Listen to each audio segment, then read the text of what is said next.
how on earth did you endure that makeup process? Well, all three of us had to. It was, probably 6 hours every day.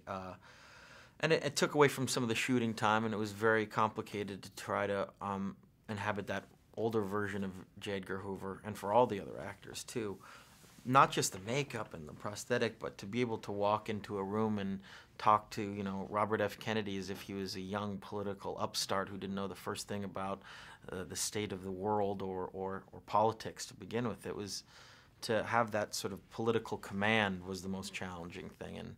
But I took a lot of inspiration from Clint too. He helped me out a lot with it, and he told me how I should move, how I should act, and he was the main inspiration for a lot of And he that. showed you guys how to fight. That fight scene with too.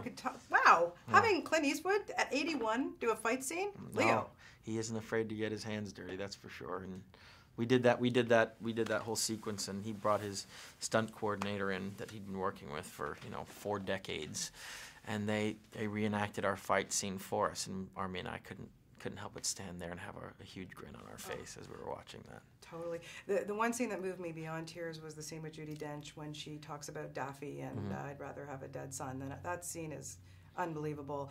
And then it shows, it's in that one scene about whether he was gay or not or whatever. I mean, it really showed how much influence his mother had on him. Absolutely. His mother had a tremendous amount of influence on him. But, I love the way all the relationships were handled in this movie.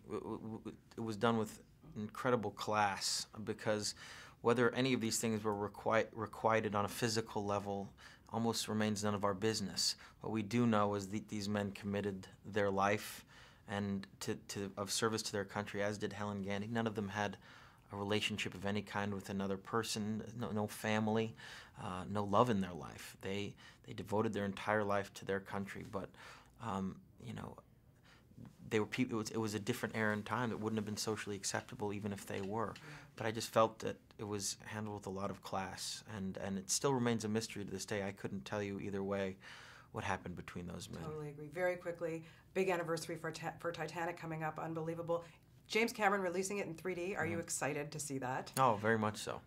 I haven't seen a frame of it yet, but I hear it looks fantastic, and I'm really, really looking forward to it. So will we. And thank you for this. You were spectacular in this. Thank you Great so job, much. Leo, as always. Thank you. you. Nice to talk to you. Nice to talk.